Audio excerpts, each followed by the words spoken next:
বাংলাদেশের অন্তর্বর্তী সরকার ও সরকারের প্রধান উপদেষ্টা ডক্টর মোহাম্মদ ইউনূসের প্রতি পূর্ণ সমর্থন প্রকাশ করেছেন জাতিসংঘ মহাসচিব আন্তোনিও গুতেরেস। তিনি বলেছেন, জাতিসংঘ বাংলাদেশের সংস্কারে সহায়তা করতে প্রস্তুত। নিউ ইয়র্ক স্থানীয় সময় বৃহস্পতিবার জাতিসংঘ সদর দপ্তরে প্রধান উপদেষ্টার সঙ্গে বৈঠকে এই সমর্থন ব্যক্ত করেন জাতিসংঘ মহাসচিব।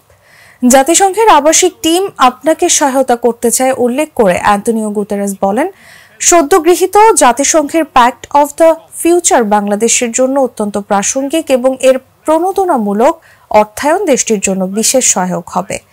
বাংলাদেশের শান্তিরক্ষীদের প্রশংসা করে গুতেরেস বলেন, তারা আমাদের জন্য অত্যন্ত গুরুত্বপূর্ণ। বৈঠকে জলবায়ু পরিবর্তন এবং বাংলাদেশের 17 কোটি মানুষের উপর এর প্রভাব, রোহিঙ্গা সংকট এবং জুলাই আগস্টের আন্দোলনের সময় সংঘটিত নৃশংসতার তদন্তে জাতিসংঘের নেতৃত্বাধীন অনুসন্ধান মিশনের বিষয়ে আলোচনা হয়। A growing number of governments is politically indefensible and